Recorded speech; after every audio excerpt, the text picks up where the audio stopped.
Hey friends, this is Whiskey and Whit. I'm Whitney, and in today's video we are doing another mystery box challenge, but with a twist. We've done a few of these mystery box challenges before, but they've been strictly limited to Dollar Tree items, so I'm really excited that this one has a twist.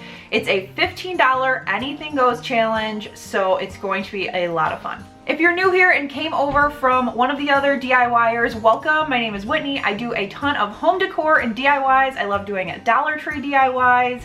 There are a ton of things going on my channel, so I'd love if you hit subscribe and stick around and craft with me. If you haven't watched any of these before, a group of us YouTubers get together. It's kind of like a Secret Santa swap. You get a name, you pack a box per the instructions, you send it to them, then you get the box, which mine came from Jennifer at a little bit of Calm and Crazy, so I'm excited to see what she sent me. I packed up a box and sent it to Jamie over at the Crafty DIY Guy. Also included in this collab is Natalie, Courtney, Shannon, Kristen, Jennifer, who I mentioned, Nicole, and Jamie, who my box went to. I'm really excited to see what he comes up with my challenge items, because I tried to give him a couple things that might stump him, but I'm sure he'll figure it out. Also, there's a full playlist down in the description, so you can check out everybody else's video and kind of watch them in order to see what was sent to each person and what they created. So let's get into this box.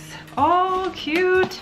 Oh, that's such a nice little card from Jennifer. Thank you, Jennifer, for that. Okay, let's see what's in here. Ooh, a box. Oh, nesting boxes. Cute, cute. Looks like it came from Hobby Lobby. I know those stickers well. And we got some paint sticks. I recognize this sign. It's from the Dollar Tree. I actually sent the same one to Jamie, so it'll be fun to see what I do and what he does with this sign. 2 sheets of Valentine's Day scrapbook paper, so there's some little hearts on that. And then these are the challenge items wrapped up. It says feeling brave on them. Hopefully they aren't too intense. Oh, okay, so these are Hobby Lobby as well. These are wood pile little blocks. And then the other challenge item, this paper's so cute. Christmas tin! Oh, with goodies inside. Looks like there's stickers on there, so hopefully that'll be easy to remove. And the other one says inspire. All right, tons of great stuff to DIY with, so let's get started. So here is a look at everything that Jennifer sent me that we're gonna craft with. My first project is inspired by the Studio McGee tin that I saw on their website, and I ended up taking one of the items in the box and making my own version. So I used the Christmas tin, and this is so simple. Went through, spray painted it with some white paint and primer spray paint, and then just cut out a black matte sticker from the Red Cross logo, stuck that on there, and it was good to go. You could add the words first aid. I love how simple it looks, and I like that it is a little bit smaller than the inspo so that I could put it on the shelves in my bathroom, but I'm just gonna throw a couple things in there like band-aids and stuff that I'm always looking for, and I love it. Then the other challenge items that came in there, I decided to keep them as a set, so I took my little votive cups and covered them with that same white spray paint to kind of neutralize. I couldn't get the stickers off. I tried to, but they were kind of embedded. It was weird. So I just decided to cover it with spray paint and then cover that spray paint with just some buffalo check ribbon and some jute twine. I went through and first did it around the center of the ribbon, and I didn't like it because it covered the buffalo check weirdly, so I ended up moving that up to the top and repeated that same step with the other one. My last thing was to fill it with some cotton balls and Q-tips, and now everything is all organized in our bathroom, ready to go for January, fresh, organized new year. Before we hop into the next project, I have to give a huge thank you to Courtney over at Creative on the Cheap. She has coordinated these for a year almost now. We did our first one in March of last year, and they are just so much fun. Be sure to check out her channel. If you like my content, you will for certain love hers. She is the sweetest, and I love all of her projects. And thanks, Courtney, for coordinating this. You know, these are my favorite videos, and I'm thankful to be included.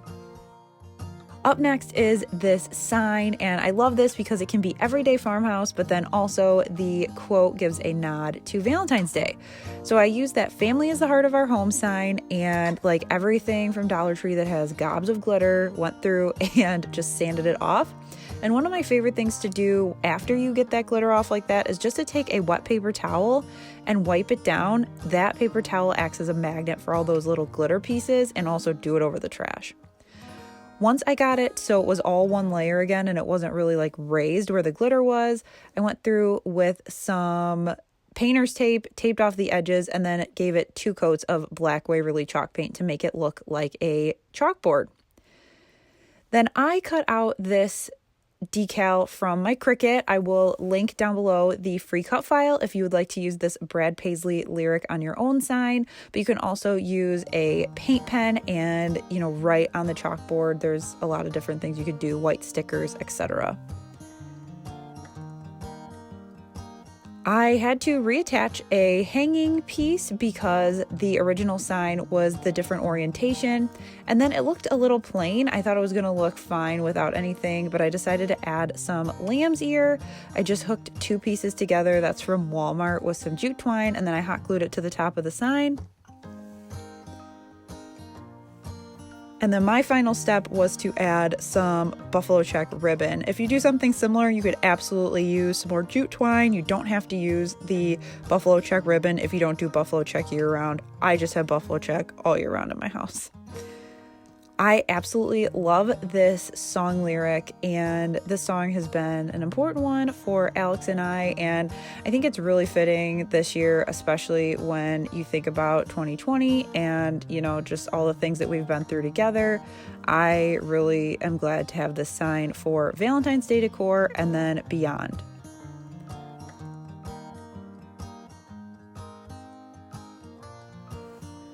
Up next are these boxes that I made over. I was so excited to see that Jennifer sent them in the box. I actually am in need of a new jewelry box, so that's what I'm going to use both of these for.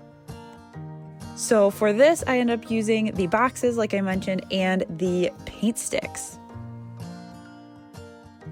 So step 1 was to figure out what pattern I wanted. So for the larger box, I was just going to do evenly spaced slats of the painter's sticks. So I went through and measured them to see where I needed to cut them down. And then for the smaller box, I decided to frame it out. So I went and cut pieces the width and height of the box. Once everything was measured, I went down to my basement and used my miter box just to cut up the paint sticks. I love this thing for projects just like this. You can cut things very quickly, and you can also do 45-degree angles, which is what I did here to create a perfect square with those cut angles for the top of my smaller box. And all I did was line up the edge of my saw with the edge of the wood and just cut, and it all fit together. Then I went outside and grabbed my favorite stain, Dark Walnut by Minwax. You guys know I'm a broken record, but that's literally the only thing I use. I should buy stock in this stain. But I covered all of my pieces, and then while that was drying, I went back inside to give both of my boxes 3 coats of Waverly chalk paint and white. I was thinking about doing gray, but I decided to do white just because that blended in with our master bedroom better.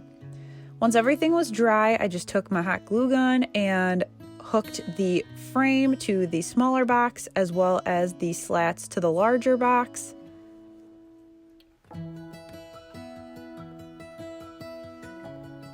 And then I thought I needed a handle, so I took my miter shears, another tool that I love, I will link those down below as well, and cut just some eyeballed pieces for little handles. This is just a dowel rod from the Crafter's Square section at Dollar Tree. I ended up gluing it on unfinished instead of staining it. You could have stained it too, but I liked the different wood looks. And then to finish off the box, I added a Brene Brown quote that I have been loving throughout 2020. And now I know that this past year has been hard on everyone, and I just like this reminder. And then I also did another Brene Brown quote on the side of the other box.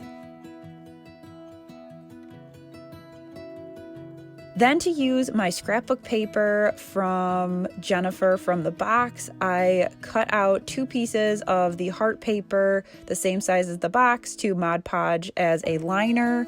And then because I only had the 2 pieces of the hearts, I ended up grabbing just 2 scrapbook pieces of paper that I had on hand that looked like unfinished wood, and I did the same process for the larger box. I wasn't as concerned that the inside looked too pretty just because it's for my use. I did like the look of the lined box once I was done.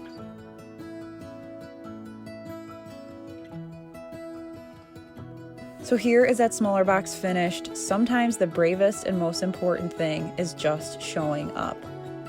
I know we've all shown up in a lot of different ways this year, and so as we head into a new one, here's your friendly reminder. And then the bottom box says the middle is messy, but that's also where the magic happens. I love that they're just different enough that they have their own unique flair, but also because I coordinated the fonts of the Cricut decals as well as my little handles and the wood stain, they all kind of tie together. I'm so excited to use these for my jewelry. I'll probably take some little Dollar Tree organizers that I have and put them in there to keep everything straight. And finally, that challenge item that remains, those wood pile blocks. So when I saw these, I actually knew right away what I wanted to make, and they may not be totally original, but I did want something like this for my house. Step one was taking that same dark walnut stain and covering all of the blocks. Then I decided to create my own decals from my Cricut, and I decided to have a home sign that I could switch out for each season. So I went through and cut out the word home, and then I also replaced the O with a ton of different shapes for different seasons. So you've probably seen these in variations of signs, of wreaths, etc. I've wanted one that is this neutral and kind of stained in white, but I haven't had a chance to make one, so I thought, you know what, this is the perfect time. So I did a watering can for spring, a snowflake for winter, a heart for Valentine's Day. I did a pumpkin for fall and a sun for summertime. Now I decided to do winter versus Christmas because I already have a ton of Christmas decor, as you know if you watch my channel, but I love how this can just spell out home. It can be updated and kind of turned around for different seasons, and it can also be stacked as well. So if you want it to take up less space, you could also display it in, a 2x2 stack as shown here. So as a reminder, here is everything that came in that box originally with the challenge items to the right, and here is everything that came out of that box. So I love the fresh, neutral vibes, especially now that I've taken down all of my Christmas decor. I love that some of these can be used for Valentine's Day and beyond, and that they were items that I already wanted to create for my house. And that does it for my mystery DIYs. Let me know down in the comments what your favorite project was, or if you saw one of these items and had a different idea than what I used it for. Be sure to check out the playlist also in the description so you can see what everybody else comes up with. I love doing these and watching these because there's so many items that you wouldn't buy on your own, but that because we're forced to DIY with them, you get a ton of great ideas. Thanks so much for watching. Be sure to hit subscribe if you haven't done so already so you don't miss a future Whiskey and Whit video, and I'll catch you guys in the next one. Bye!